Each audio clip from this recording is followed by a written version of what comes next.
Yes, reka dufata umwanya tubashimire cyane mwe mwakoze subscribe ku Makuru TV ndetse namwe mukomeje kugenda mureba ibiganiro byacu tubagezaho umunsi ku wundi. Wowe ugiye kureba iyi nkuru utameze neza reka nkubwire ngo ihangane Imana za gufasha umere neza kandi nawe umeze neza ujye kugushimana ko niyo iba yagutije ubu buzima. Ngira ngo kuri kamera muri kubona Kitoko ni umuhanzi umenyerewe cyane uzwi mu gihugu cyacu, akaba yaramaze imyaka 15 mu Bwongereza ariko akaba agarutse mu gihugu, ndetse yatubwiye yuko atashye burundu aje kwibera mu gihugu afite andi maproje aje gukora aje gutegura.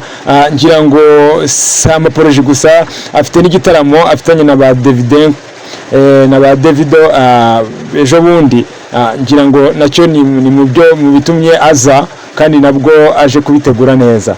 Reka mbareke murebe uko twamubajije nuko asubiza. Ndavuga bike kubera amemusi ariko bwa mbere muri Rwanda, yes of course, ariko service bamaye byanyeretse konje hano. Yego uriyumvute rero nyuma y'imyaka 12 unategejwe mu itaramo zahuriramo na Davido.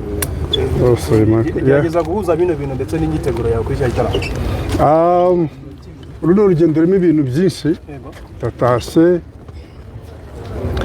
nagize amahirwe urumva hazamo niyo contract nkihagera. Nditeguye nzi ko abantu benshi batamperuka nkuko nanjye bimeze. Bizaba ari byiza. Ariko se gufata icyemezo cyo gutaha nyuma y'imyaka 12 uri mu Bwongereza byarakoroheye? Ntabwo bigoye, buri cyemezo kigoye nicyo kuvaho wari usanzwe uri cyangwa wakuriye, ariko icyo kujaho ijambo gutaha ni ijambo ryoroshye. Ukuntu wahura n'umuntu akubwiye ngo aratashye n'umubaza ngo kuki utashye. So honestly ntabwo bigoye, byari bigoye no kuva hano kandi ndabona mwese mukinyibuka. Kito uheruka inaha uri umuhanzi ukomeye kandi n'ubura cyari umuhanzi ukomeye, urakomeza umuziki cyangwa utashye kwera kwenda wabonye nakandi kazi runaka uri mu bifatanye? Kazi ko honestly muziki ntabwo nawureka ngo bishoboke. Yego. Na hariya narindi byari bigoye kukora ariko still narwanaga. Yego. Kugira ngo abantu banyumve.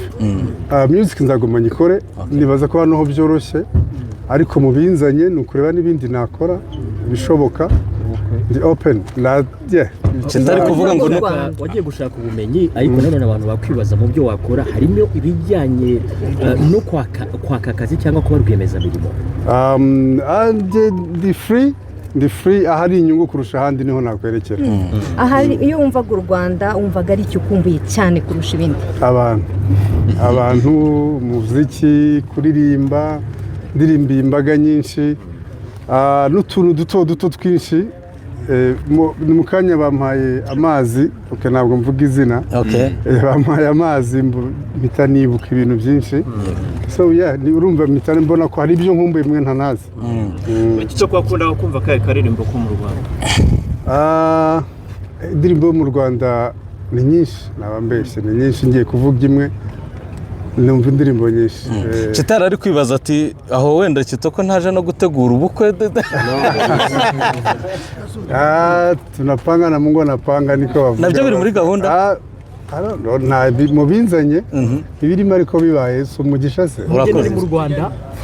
Ntabwo mbizi.